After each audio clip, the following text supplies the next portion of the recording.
tal? Muy buenas noches. Aquí está una vez más en la pantalla de TV Ciudad Sin Fronteras para comenzar su cuarta temporada en el análisis internacional, las cosas que pasan en el mundo y bueno, la alegría de estar compartiendo con este gran equipo nuevamente una nueva temporada. Maite Sarasola. Hanna Weber, ¿cómo estás? Muy bien y expectante porque nos espera un año muy pero muy cargado. Sí, hoy vamos a arrancar repasando cuáles van a ser los principales desafíos de 2024 a nivel global, pero también, como hacemos siempre, poniendo el foco para nuestra región, porque sabemos que han sido meses muy intensos para Argentina y para Brasil, y vamos a poner la lupa particularmente también en lo que se viene para Uruguay en las elecciones y qué tanta influencia puede tener esto en la región y bueno, qué expectativas hay respecto a este tema. Y por supuesto todos los temas van a estar aquí en la pantalla de TV Ciudad, ahora los lunes a las 22.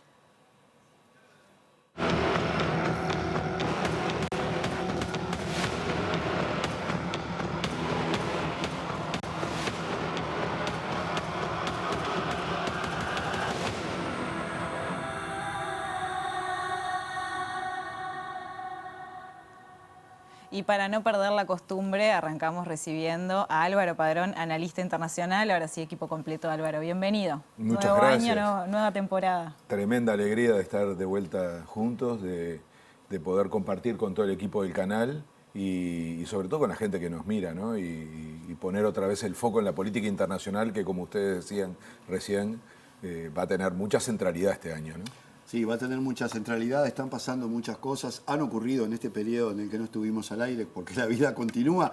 Pero bueno, Álvaro, ¿qué desafíos tenemos por delante, así a grosso modo, durante este año en materia de política internacional? ¿Cuáles son los temas que podemos adelantar para la Agenda 2024 dentro de lo previsible? Que sabemos que eso es lo probable, después pueden pasar muchas cosas.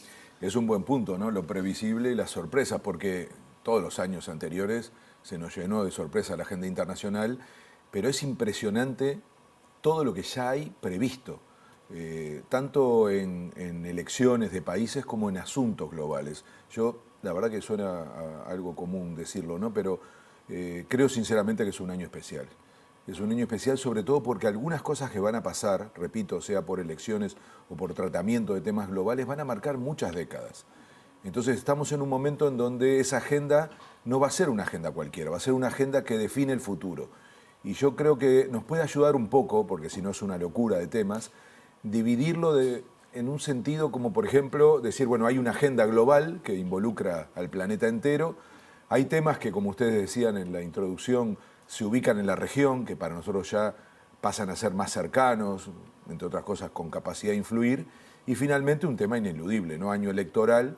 Por lo tanto, preguntarse qué supone un debate electoral en una campaña electoral y, como decía Maite, qué expectativas hay incluso en el mundo con relación, o por lo menos en la región, con relación a una elección como la nuestra. Entonces creo que dividir en esas capas nos va a ayudar un poquito a prever esa agenda que vos pedías. Y hablando de elecciones, este año tenemos dos elecciones claves. Una dentro de poco tiempo que va a ser en Rusia y la otra que va a ser en Estados Unidos sobre el final del año. Y digo esto por la influencia que ambos países tienen en el esquema mundial. Total, y te agrego México sí, como región. Entonces, no hay duda que es un año que va a marcar la agenda internacional y que nos va a volver a traer los temas, sobre todo con esta lógica que les propongo tratar hoy, para ordenar un poco. No vamos a profundizar en nada, para eso están los demás bloques, pero creo que es importante que podamos de alguna manera tener una hoja de ruta de lo que va a ser el programa en el año, ¿no? Álvaro, si empezamos por esta dimensión global que estabas mencionando, el año pasado cerró y lamentablemente arrancó con dos guerras muy complejas.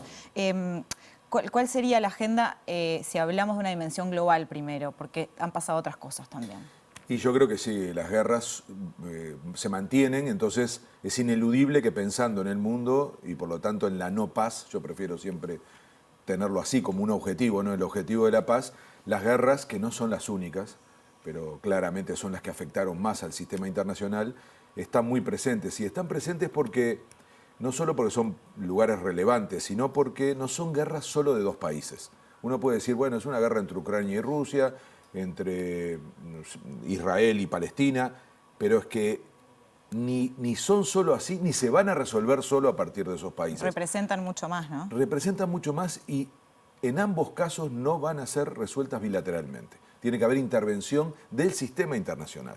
En un caso porque toca intereses de dos grandes, digamos, lugares del mundo, ¿no? Occidente y Oriente. Entonces, todos supimos desde el comienzo que estábamos frente del lado de Ucrania con la OTAN y del lado de Rusia con, por lo pronto, Oriente, pero particularmente la influencia de China. Entonces, si bien nunca se ha aceptado que es una guerra que involucra a otros países, el último disparate de Macron fue decir que una eventualidad era enviar tropas y enseguida el resto dijo de ninguna manera, porque eso claramente escalaría la guerra a otro nivel. No se retractó todavía. Todavía no se retractó, pero lo que quiero decir es, no es así que hay tropas de otros países, pero hay una enorme intervención del resto de la comunidad internacional y lo más importante, la solución solo va a venir de ahí.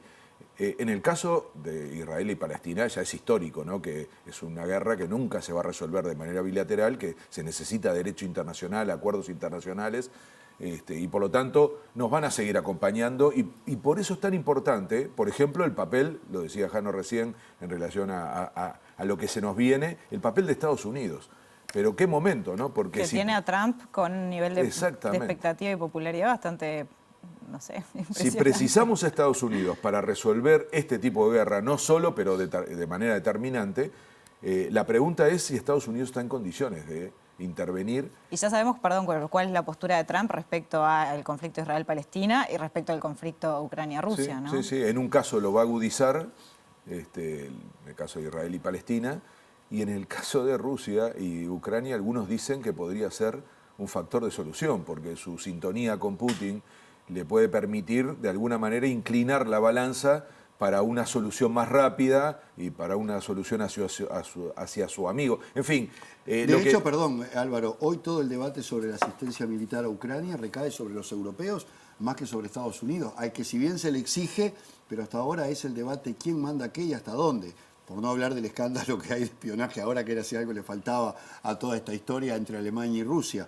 Pero digo, en cualquier caso, Europa está en el centro de todo esto. Sí, Europa, más que en el centro, yo te diría que estaba como en el medio, incómoda, desde el comienzo, ¿no? Entonces, de vuelta geopolítica pura, ¿no? Y cuando hablamos de esto, de la situación de Europa, cuando hablamos de un Estados Unidos afectado por las elecciones, eso lo sabemos, nos pasa acá, ¿no?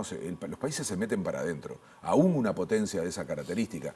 Y además, como decía Maite, con el efecto Trump, el regreso de Trump, que además mientras más le pegan, más crece, ¿no? ¿Y cómo ves a Biden, por ejemplo? Y bueno, Biden, como todo presidente, está desgastado, como todo presidente en ejercicio. En Estados Unidos es común la reelección, no fue el caso de Trump, pero bueno, ya sabemos todo lo que ocurrió allí. Que hay otro capítulo ahí, ¿no? El sí. estado de situación de salud de, Trump, de Biden. Sí, sí, los dos son muy mayores, ¿no? Lo que pasa es que en Biden se nota más y además ha habido recurrentes episodios. Pero, ¿saben lo que yo quiero poner de contexto? Esa sensación de que estamos frente a un Estados Unidos como potencia en decadencia, ¿no? En declive.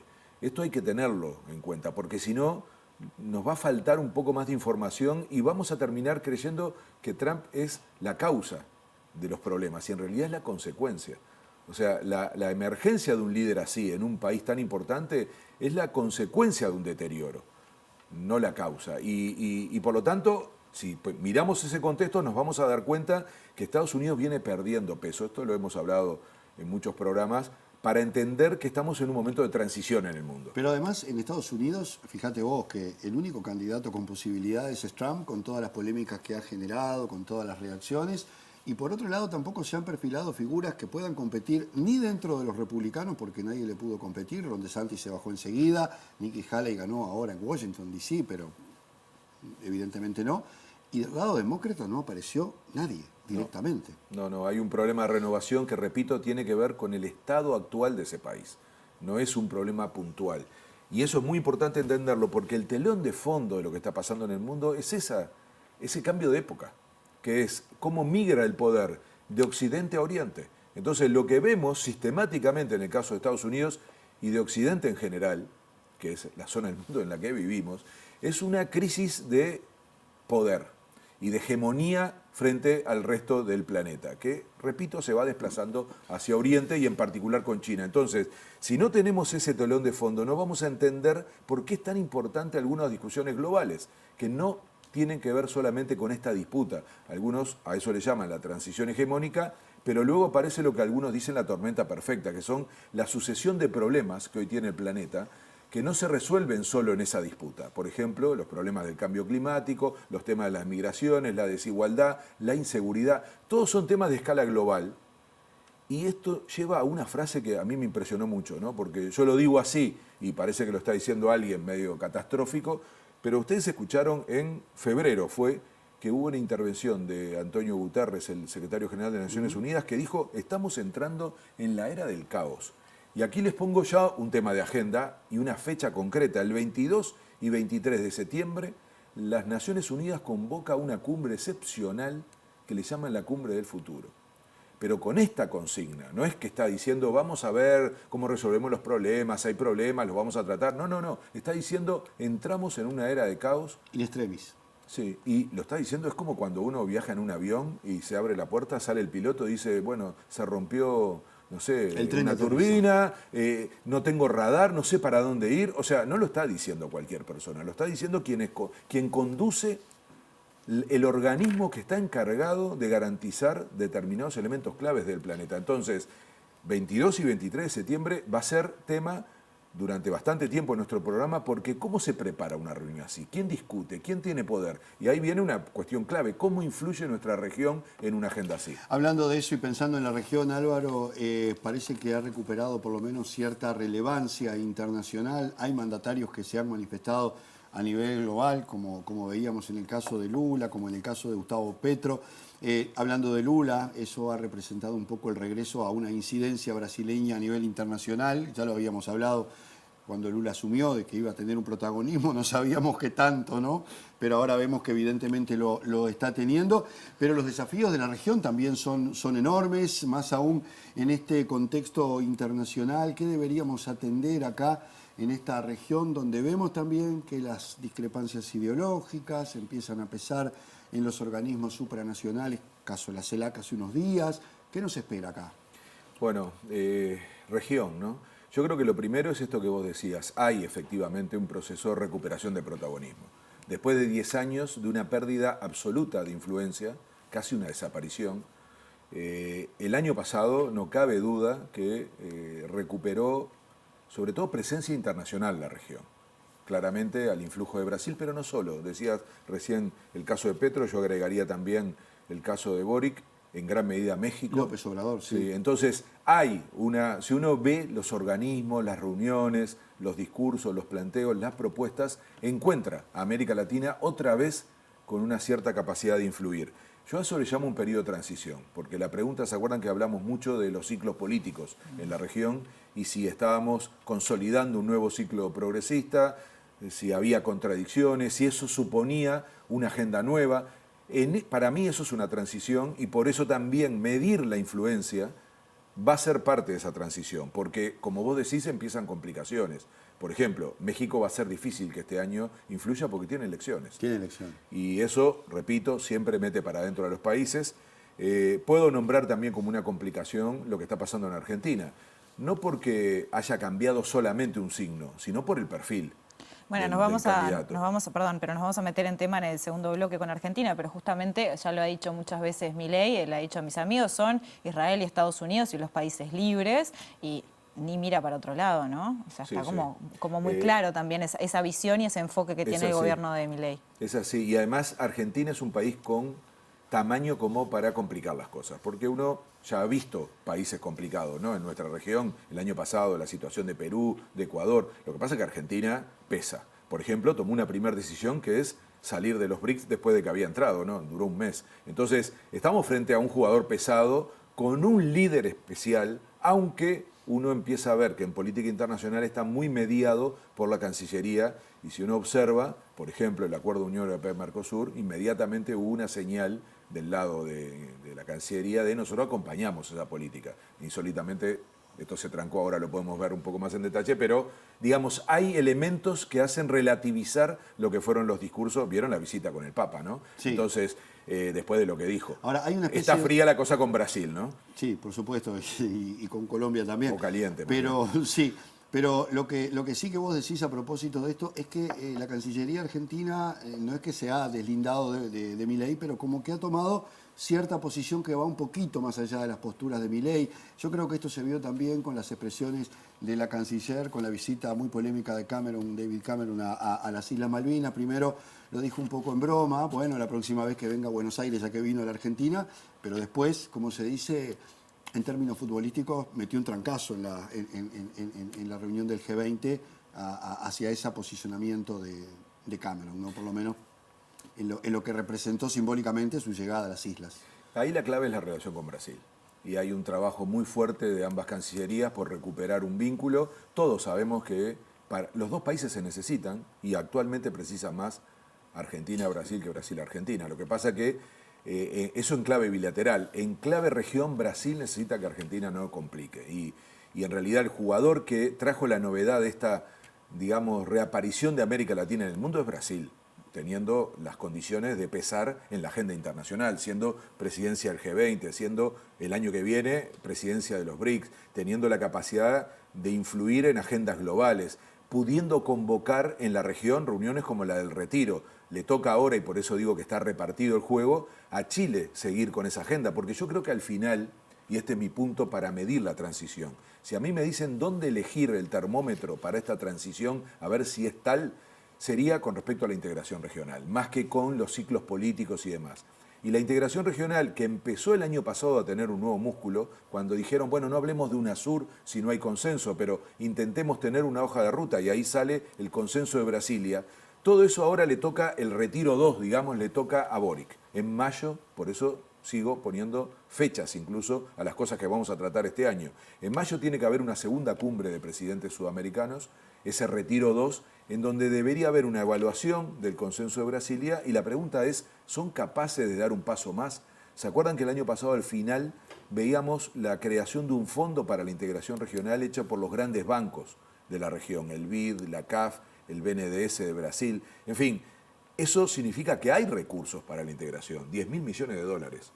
También a pesar del fracaso del acuerdo, vamos a ver si no lo salvan a último momento, hay una visita de Macron a Brasil prevista, pero suponiendo que no camina el acuerdo Unión Europea-Mercosur, lo que sí hay es el famoso acuerdo del Gateway, que sale de la CELAC Unión Europea, que solo para que tengan una idea, es lo que permite que Uruguay esté empezando a discutir esos gigantescos proyectos de hidrógeno verde. Es decir, hay una agenda que, aunque no avance el acuerdo Unión Europea-Mercosur, va a generar que Europa quiera mirar hacia América Latina para no perder en ese acuerdo, en esa disputa geopolítica, un lugar que para ellos es clave, que tiene que ver con una relación histórica con esta región, la capacidad de influir en términos de concepción democrática y sobre todo en comercio. Entonces, y el litio y el hidrógeno verde. Las materias Ese tren primas, no lo la pueden producción, perder, claro. las inversiones que son enormes de Europa aquí. Entonces, todo eso está en juego. Y la famosa disputa entre China y Estados Unidos. Entonces, frente a esos jugadores hay una sola receta posible, que no es el 1-1, es jugar como región. Si lo precisa Brasil, que es enorme, más lo precisa un país como nosotros. Por eso es tan importante el último capítulo de esto que yo proponía como capas distintas, que es pensar cuál es la política exterior de nuestro país. ¿Y cómo ves esa política exterior en este año también, que es muy particular, que nos agarra con elecciones, y que ya en el mensaje que dio el presidente Luis Lacalle Pou habló de vuelta, ¿no?, del Mercosur, de que bueno, que si no quieren acompañar, Uruguay se abre un poco? ¿Cómo ves que ese mensaje en realidad se siga repitiendo y que no haya como un viraje hacia mirar adentro de la región y del Mercosur y decir vamos todos juntos? Yo creo que este año vamos a hablar mucho de eso porque hay elecciones.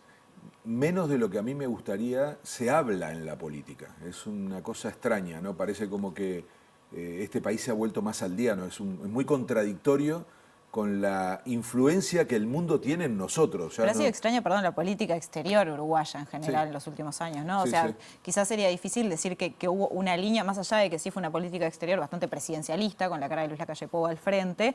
Después yo no sé si hubo una estrategia. Sí, propiamente dicha, ¿no? Por eso está bien lo que dijiste al principio. Lo primero es un balance. O sea, ya estamos en condiciones, y es lo que te decía, ¿no? El presidente algo de eso hizo en general con todas las políticas y un poquito apenas con la política internacional en su discurso del sábado.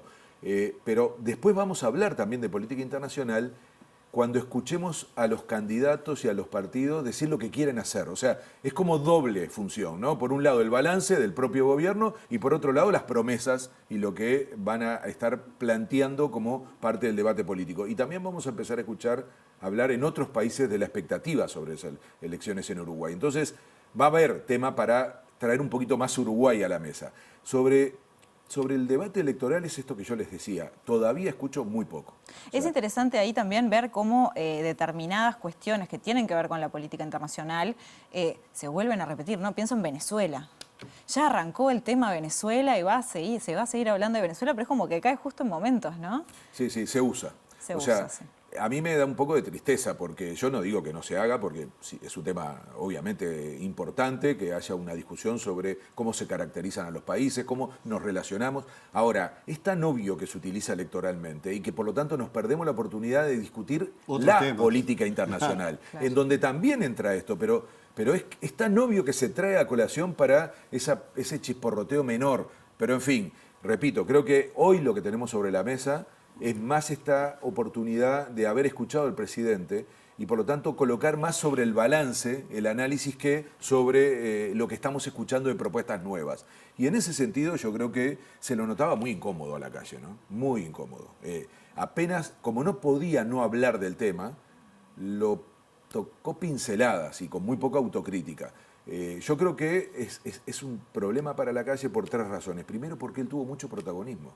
Él no puede soltar el tema y decir fue un problema de otros, porque decidió tener diplomacia presidencial, decidió poner un canciller que solo hacía lo que él decía. La Cancillería, lo hablábamos con Maite más de una vez, quedó como muy secundaria y era el canciller habilitándole centros al presidente y el presidente hizo la política internacional. Entonces, en un balance en donde acá viene el segundo punto, no consiguieron nada, es muy difícil para el presidente poner la cara y salir bien parado. Perdón, mi derecho quien lo sustituye, Omar Paganini, es una persona que está poco por fuera de todo ese contexto. Uno podría suponer que iría un diplomático de carrera, que estuviera allí, bueno, con las condiciones suficientes como para encarar eso, sino que es un ministerio netamente político también. Y de bajo perfil, porque además, claro, ¿qué está pasando? Que los ministros potentes salen para hacer campaña. Entonces vamos a tener un año, si ya tuvimos un periodo pobre... Bustillo, ¿no? Sí, si ya tuvimos un periodo pobre de política internacional y resultados, lo que viene ahora no va a ser gran cosa y lo que no sirve es echarle la culpa a otros, porque acá viene para mí el tercer punto de ese balance, es que las noticias de política internacional fueron todas negativas, no solo no hubo resultados, por eso yo digo que hay retroceso. Internacionalmente se habló de Uruguay por cosas... Escándalos. Sí.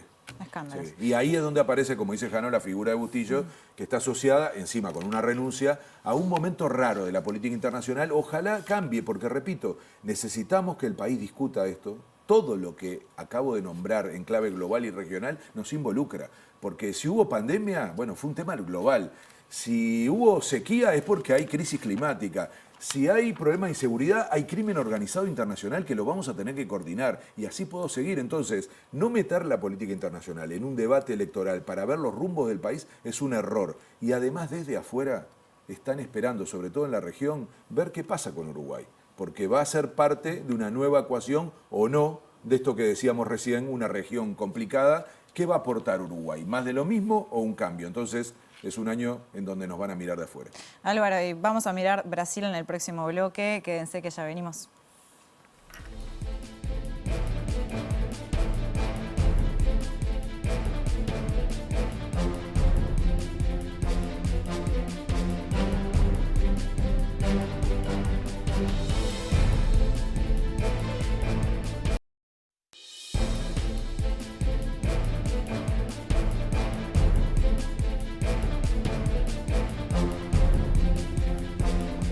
Continuamos en Sin Fronteras y metemos ahora la cuestión en Brasil. Álvaro, seguimos contigo. Si pensamos en Brasil y pensamos en lo que es inserción internacional de Brasil, obviamente pensamos en los BRICS.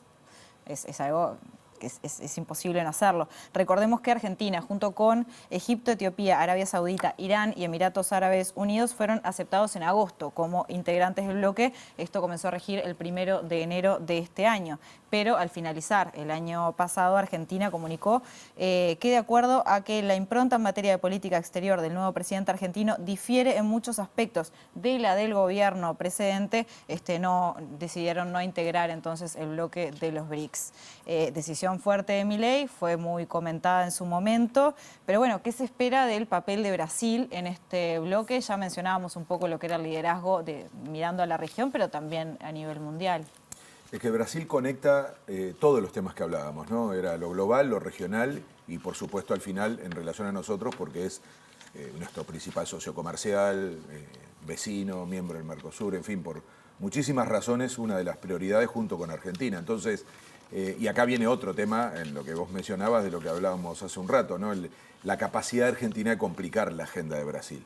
Entonces, ese Brasil global, ese Brasil que volvió, ¿se acuerdan, no? La consigna de Lula en la campaña electoral y lo repite sistemáticamente, ¿no? Brasil volvió al mundo. Eso obviamente es lo que estamos viendo y es una de las razones, no la única, yo digo la principal, de que América Latina esté pesando otra vez. Pero al mismo tiempo le genera problemas, porque entre otras cosas, por ejemplo, un presidente como Lula dedica un porcentaje enorme del tiempo material, del tiempo humano a viajar. Razón por la cual además priorizó su operación, porque le estaba costando mucho soportar los vuelos largos. Entonces, hay un esfuerzo enorme y por lo tanto un costo.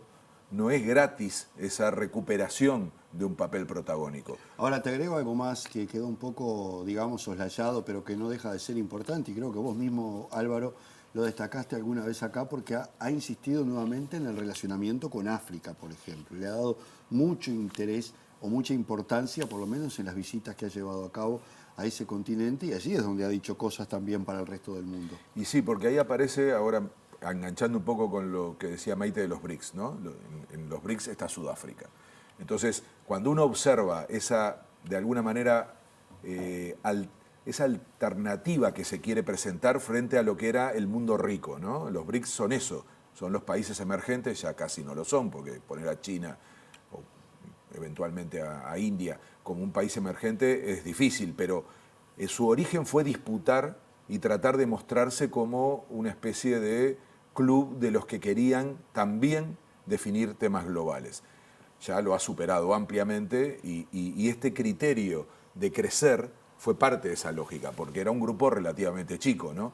Pero ahí adentro también hay que construir alianzas. Y Brasil, este Brasil actual, no el Brasil de Bolsonaro, empezó a trabajar también dentro de los BRICS, particularmente con India y con Sudáfrica. Y la visita de Lula a África en general, con la Unión Africana, que es el proceso de integración de ellos, es clave. Es clave porque además se está pensando el futuro de una relación sur-sur, mucho más real que la que se dice a veces que no es tan sur-sur cuando se relaciona a los BRICS.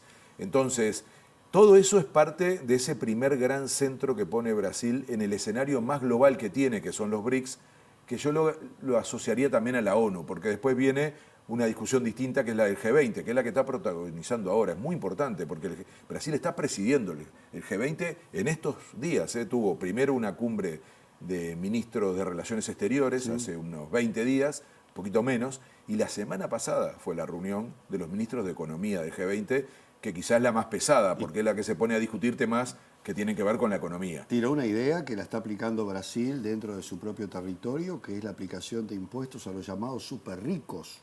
Algo así como, parafraseando lo que decía el presidente de Uruguay, los Maya Oro de Brasil.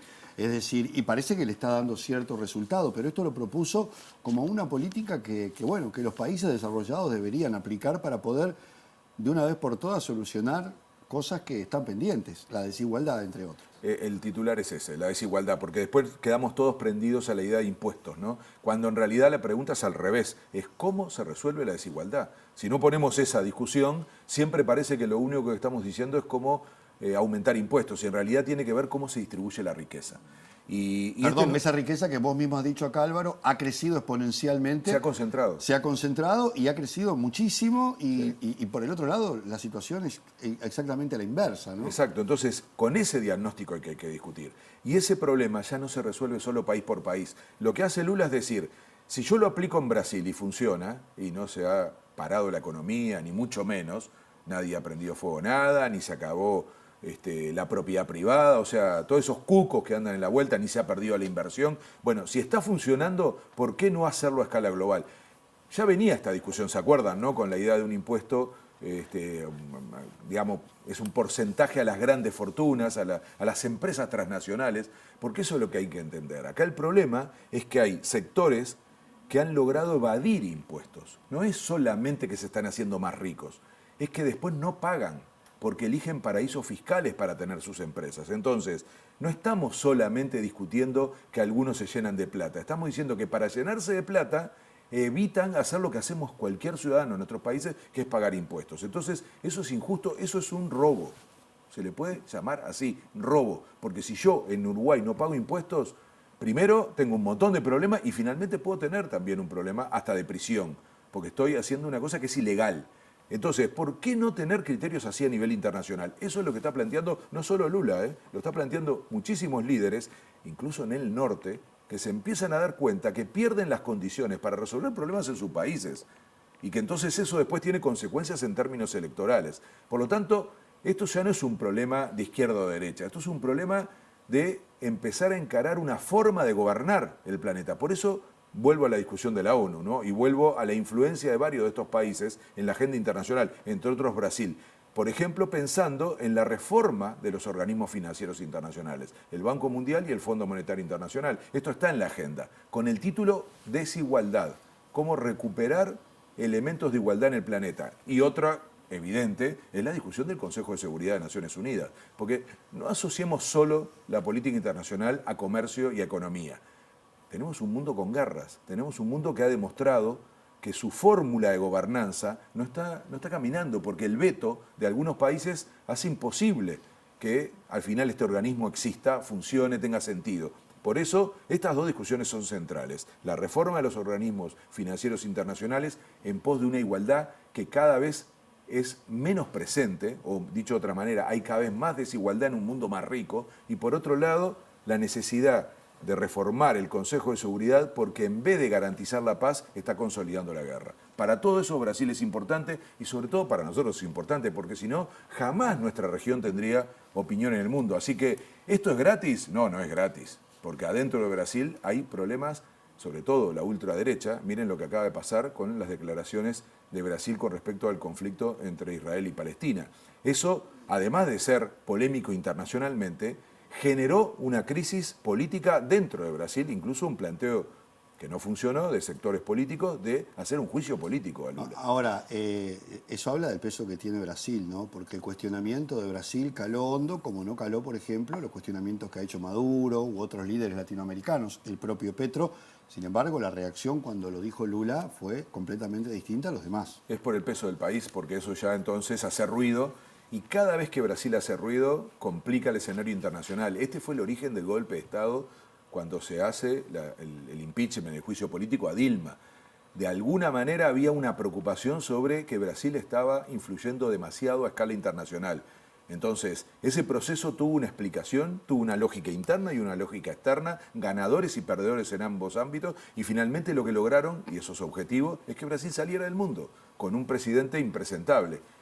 Ahora está ocurriendo lo contrario y eso, como vos decís, Jano, genera ruido y genera influencia, impacto, y también debería generar el interés de la región de acompañar con sus propias perspectivas, y cada país planteando su mirada, pero teniendo la oportunidad de pesar en la agenda internacional. Si no pesamos en la agenda internacional, estos temas que estamos hablando los van a resolver otros. Y el otro día pasó un episodio que tal vez no fue registrado, pero que basándonos en lo que hablamos siempre de Itamaraty, el otro día hubo críticas hacia las políticas de Israel en Gaza que no surgieron del presidente estrictamente, sino de Itamaraty, lo cual creo que refuerza un poco la postura de Brasil. Una cosa es que lo diga un presidente que tiene determinada visión del asunto, otra es que lo diga Itamaraty. Sí, hoy ya es un complemento, porque Lula lo toca además con un tema muy emotivo, ¿no? Él hace intervenciones muy fuertes con respecto a lo que está pasando con la ciudadanía, ¿no? En Palestina, o sea, están muriendo niños, o sea, bueno, el último episodio reciente es tremendo. Yo creo que eso es un De la antes y un escuela después. humanitaria, ¿no? Es un antes y un después. Ahí, bueno, hasta incluso el gobierno uruguayo hizo una declaración más dura. Es decir, hay un deterioro enorme, hay una sumatoria de voces que dicen esto hay que pararlo. Lula la encabezó. Yo creo que la Cancillería hoy, el Itamaraty, está muy alineado con Lula, sobre todo porque además al recuperar ese músculo internacional, ¿quién es el actor fundamental? Itamaraty, con un presidente que lidera, pero en esa combinación yo creo que hay también un resurgir de esa institucionalidad brasilera, por eso también es muy difícil que los sectores más conservadores en Brasil logren penetrar en esa agenda, ¿no? Terminan teniendo una actitud tan reaccionaria que solo les permite hacer reuniones como la que acaba de haber en Estados Unidos, en donde se juntan estos sectores, particularmente, miren qué reunión, ¿no? Milei, el hijo de Bolsonaro, Trump. Es decir, esa imagen para el mundo es una imagen muy negativa, porque si ese tipo de alianza se consolida, vamos a tener más problemas, no más soluciones, y yo creo que ahí es donde aparece esa oportunidad de que un Brasil liderado por Lula y una región, repito, que pueda mostrarse como una región democrática, como una región que plantea estos temas desde su propia característica y no siguiéndole el camino a nadie, es la clave. Álvaro Padrón, muchísimas gracias. Quédense que en el tercer y último bloque de Sin Fronteras nos vamos para Argentina.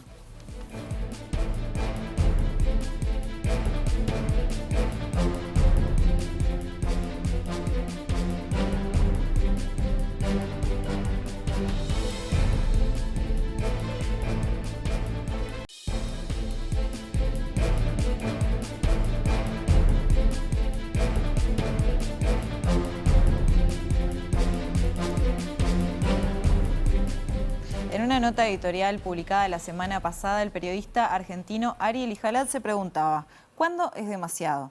En referencia a cuál será la gota que rebasará el vaso de la sociedad argentina, una sociedad que está bajo permanente hostigamiento desde que asumió el actual presidente Javier Milei. Con aquello de que el ajuste lo pagaría la casta, repetido como un mantra, el gobierno argentino está dejando caer un ajuste salvaje sobre los que menos tienen. Mientras tanto, el presidente tuitea de manera incontinente y cambia el objetivo o el enemigo casi a diario, algo que confunde mucho a todos.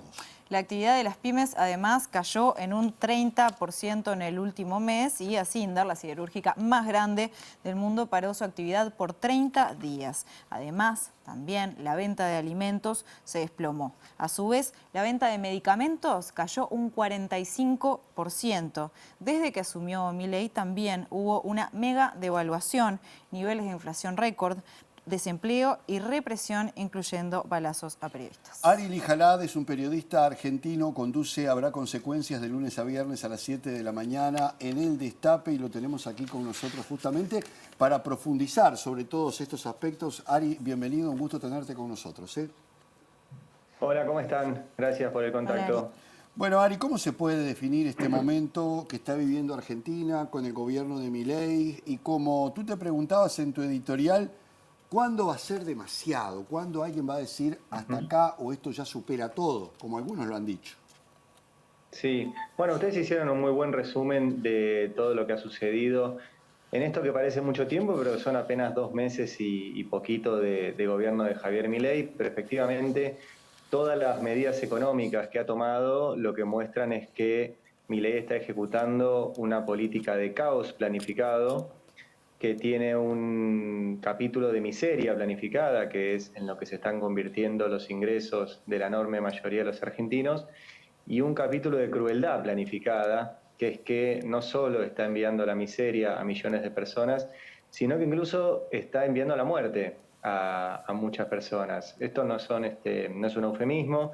En la Argentina no solo los salarios hoy valen un 30% menos de lo que valían cuando asumió Milei, no solo, como ustedes mencionaban recién, ha caído la venta de comida, la venta de medicamentos, la actividad industrial, el trabajo, el consumo, etcétera, sino que incluso el gobierno de Javier Milei ha cortado el envío de alimentos a los cerca de 50.000 comedores que hay en todo el país. Hay 10 millones de personas en la Argentina que dependen del Estado para comer.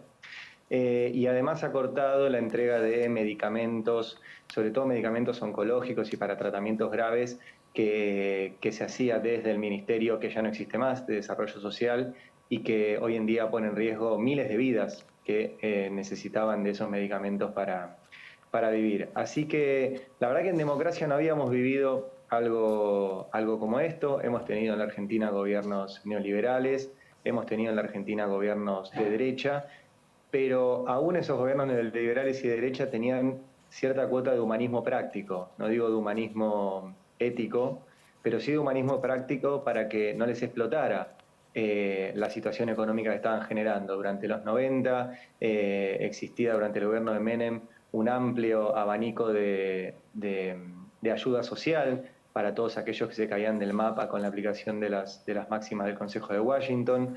Durante el gobierno de Mauricio Macri se multiplicaron los planes sociales porque Macri, mientras saqueaba la Argentina, entendió que tenía que tener un sistema de contención social para que ese saqueo no tuviera una revuelta que lo terminara en las calles. Bueno, lo original del gobierno de Milei es que no le importa, que ha decidido este proceso de caos, miseria y crueldad planificada, es triple la situación, y eso está generando un aceleramiento en los tiempos muy grande. Va a una velocidad realmente inédita los cambios que está generando. Por eso digo que es planificado. Milei no es alguien improvisado. Lo que sí es alguien es que está aplicando un manual cuyas consecuencias ya conocemos, pero que van a llegar mucho más rápido. Ari, teniendo en cuenta esto que estás diciendo, ¿no? De que esta no es una cuestión de improvisación, sino que hay un plan.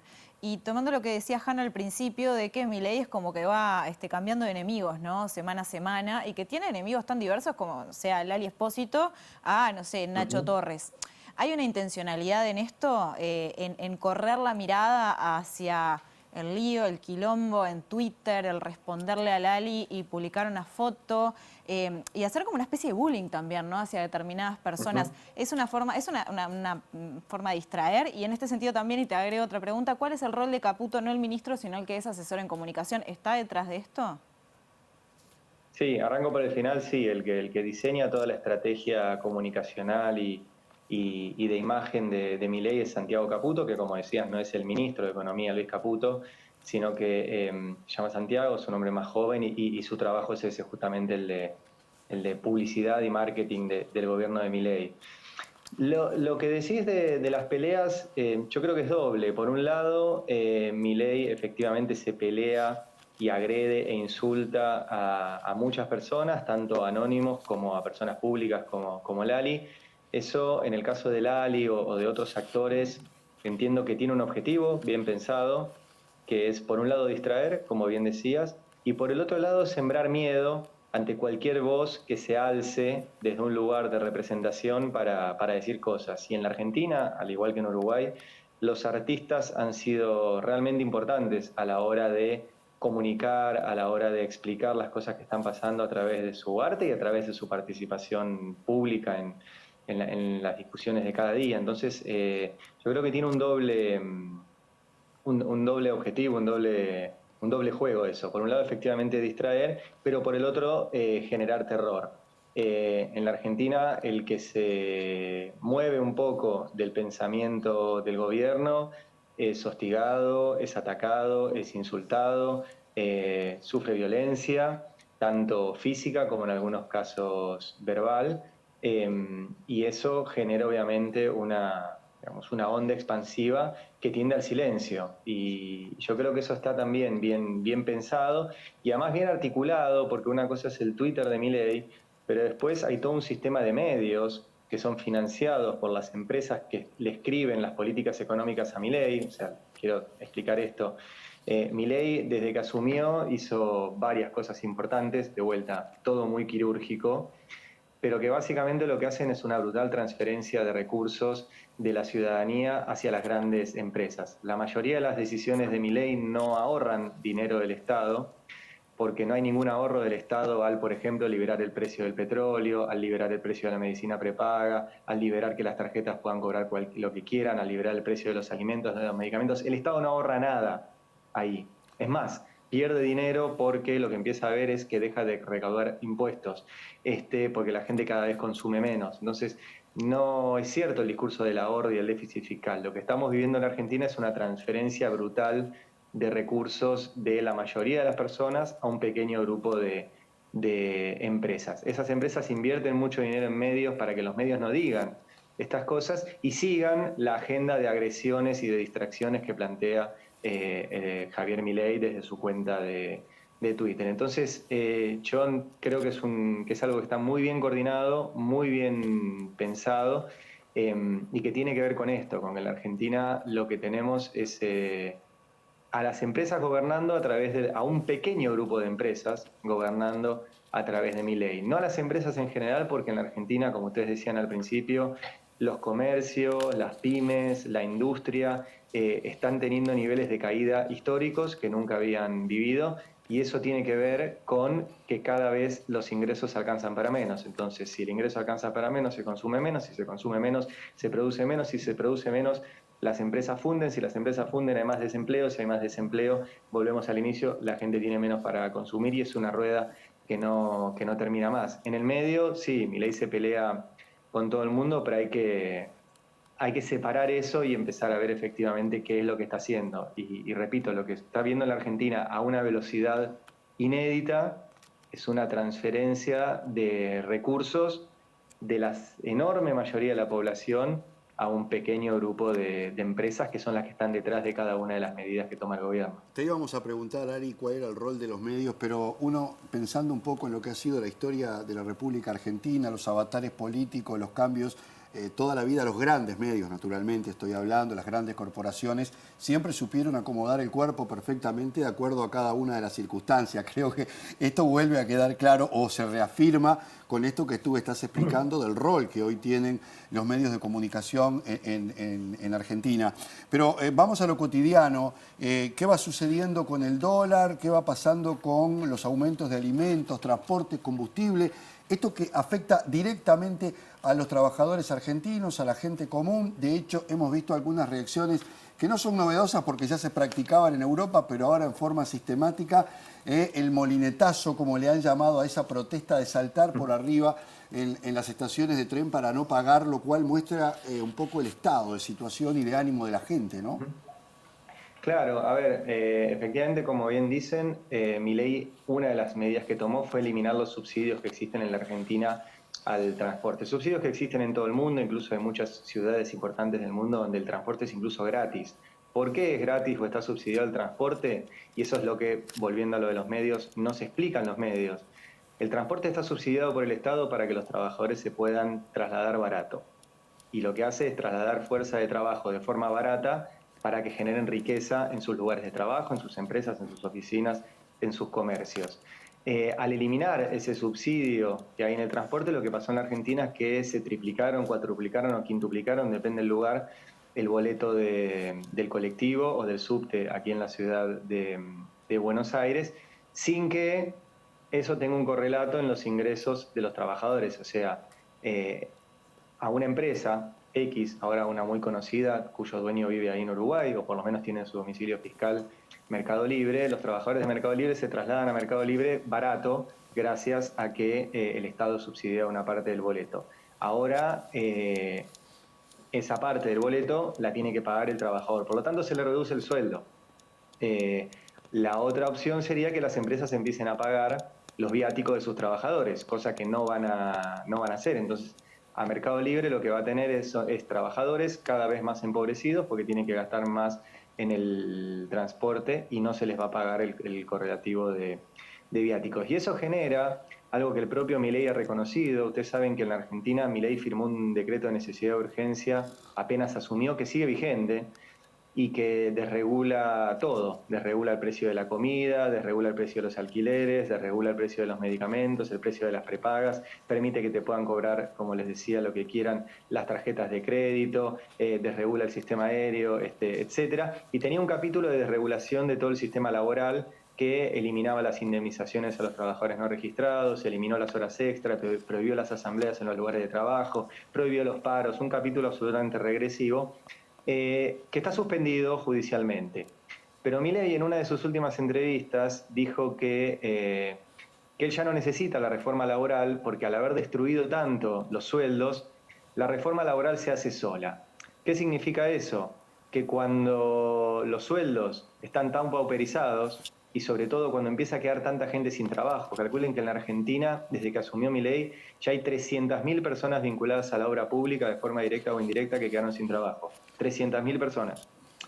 Eso genera lo que Marx llamaba un ejército de reserva, que es que cuando alguien tiene trabajo y se queja por sus condiciones de trabajo, le dicen, mira, aceptalas y encima aceptá que te las compliquemos más, porque si no tengo una fila de gente afuera dispuesta a aceptar este trabajo y en peores condiciones. Entonces la precarización laboral se hace sola con el desempleo y se hace sola con la pauperización de la vida, y lo reconoce el propio Milei, que ya ni siquiera necesita la reforma laboral porque se va a dar de hecho ante esta pérdida del poder adquisitivo de los salarios y ante este desempleo que está generando. O sea, ese es nuestro día a día. Ir a comprar comida es una odisea. Ahora se vienen los tarifazos en luz y en gas, que van a multiplicar por 3 o por 4 lo que pagábamos de electricidad y de gas. Se nos multiplicó por 3 o por 4 el transporte, la canasta escolar, hoy que comenzaron las clases, los alimentos tienen un nivel de inflación por encima de la inflación general,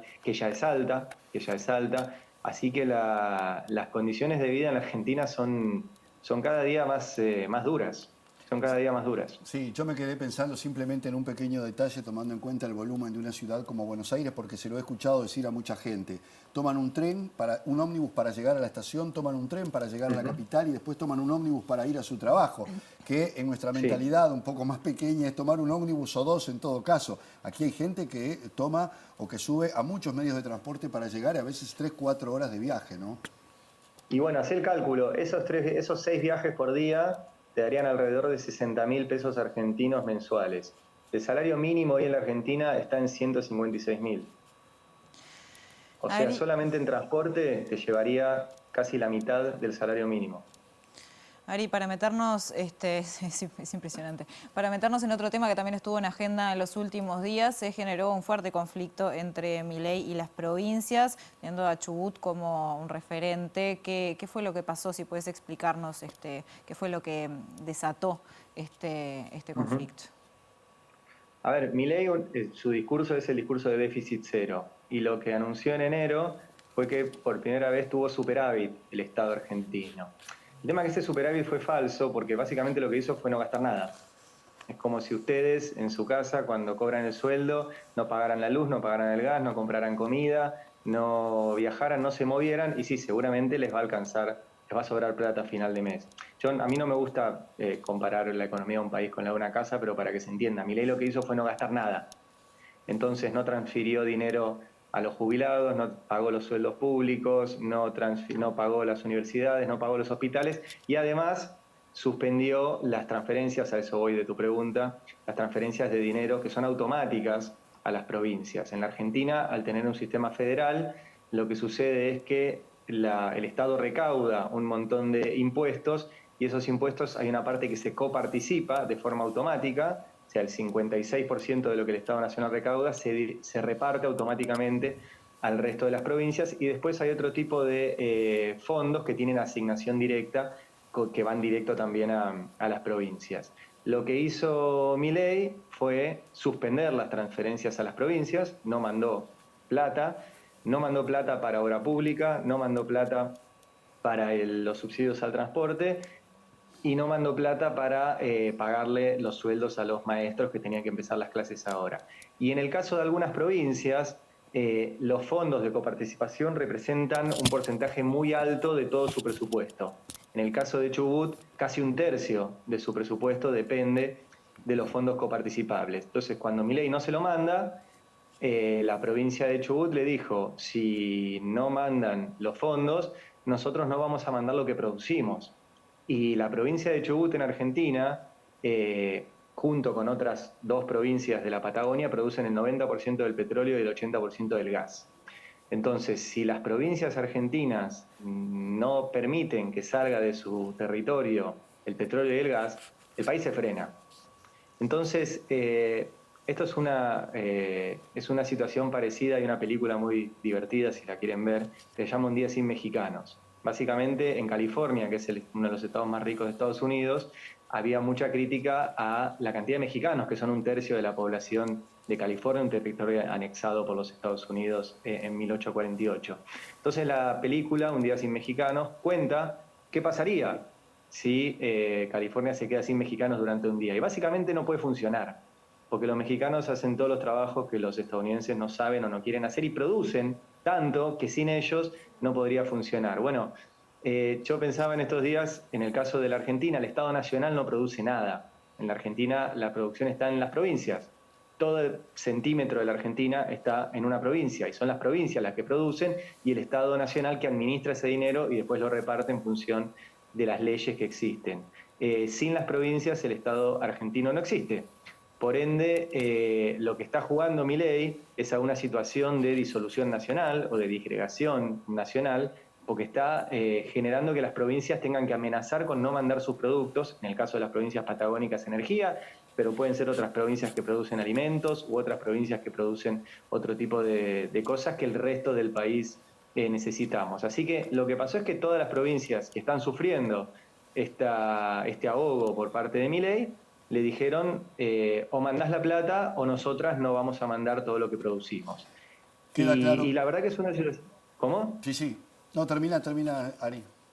No, no, y la verdad que es una situación inédita y que lo que generó es que el viernes pasado, cuando Milei tuvo que abrir las sesiones legislativas, haya tenido que dar marcha atrás y haya tenido que decir, bueno, está bien, todos ustedes están equivocados, pero igualmente quiero convocarlos a ver si firman un pacto de gobernabilidad que escribió él y que es infirmable, pero bueno, es por ahí otro tema. Ya vamos a hablar seguramente cuando llegue el momento de ese pacto de mayo y está claro, te decía que en Chubut hay algo más que guanacos, como dijo Patricia Bullrich en algún momento, que tiene que ver con la importancia que reviste esa provincia, como todas, ¿verdad?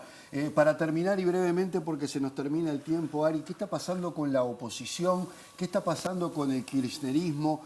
¿Está confundida la oposición? ¿Está abrumada? ¿Está tratando de recomponerse? ¿Cuál es la situación? Bueno, está muy fragmentada la oposición. Hay varias oposiciones porque Milei asumió con un bloque muy pequeño, con el apoyo de la fuerza de Mauricio Macri especialmente, pero después hay una serie de bloques que dicen que acompañan algunas cosas y otros no, y efectivamente la oposición total, como tal, es del peronismo. Pero efectivamente el peronismo todavía está en un proceso de encontrar su nuevo liderazgo. La figura de Cristina Fernández de Kirchner sigue siendo obviamente la figura más convocante, pero no tiene un lugar ni institucional ni político en la agenda cotidiana, y eso genera que en este momento el peronismo no sepa quién es su líder. Y lo tiene que encontrar rápido, porque como les decía antes, el gobierno de Milei está llevando adelante una serie de cambios a una velocidad inédita y la velocidad siempre la marca el gobierno. Si el peronismo no acelera a la velocidad que aceleró Milei, se va a quedar afuera de la historia. Y ahí la gran discusión, que a mi entender es bastante evidente, pero bueno, falta que eso se concrete, que cuaje, es qué pasa con el gobernador de la provincia de Buenos Aires, Axel Kicillof, que a pesar de lo malo que fue el gobierno anterior del peronismo, fue reelecto en la provincia de Buenos Aires con el 45% de los votos, le sacó 20 puntos de ventaja al segundo. Es claramente la figura nueva, la figura más interesante, la figura que muestra que se puede encarar esta etapa de una forma distinta a la cual le encara Milei. Es una figura que además no tiene ninguna acusación, ni mancha, ni nada que se le acerque de corrupción. De hecho, su jefe de gabinete, que fue encontrado, no sé si se enteraron, Sí. en un yate, pero no era parte de su núcleo duro, no le significó la pérdida de ningún voto porque la gente confía que Kicillof es una persona honesta. Lo único que falta es que del resto del peronismo, entiendo yo, acepte que esa es la figura que los puede liderar y los puede llevar a un lugar de vuelta de protagonismo y frente a Milei. Milei ya lo entendió, ¿eh? Milei, cuando elige su adversario, lo elige a Kicillof. Falta que lo entienda el peronismo. Y si el peronismo lo entiende, la Argentina tiene chances de retomar un rumbo de desarrollo. Ari, muchísimas gracias. ¿Dónde te podemos ver o escuchar o leer? En el destape. Claro, en el destape web. pueden leer en el destapeweb.com Bien. o a través de nuestros canales, nuestras radios, todo está en el destape, que tenemos nuestro multimedio digital ahí. Ari Lijalat, muchísimas gracias por estar con nosotros. Gracias a ustedes, un abrazo. Muy bien. Bueno, llegamos al final de este primer programa de Sin Fronteras 2024. Muchísimas gracias como siempre por acompañarnos. Sí, y nos reencontramos el próximo lunes. A las 22 horas. Chao.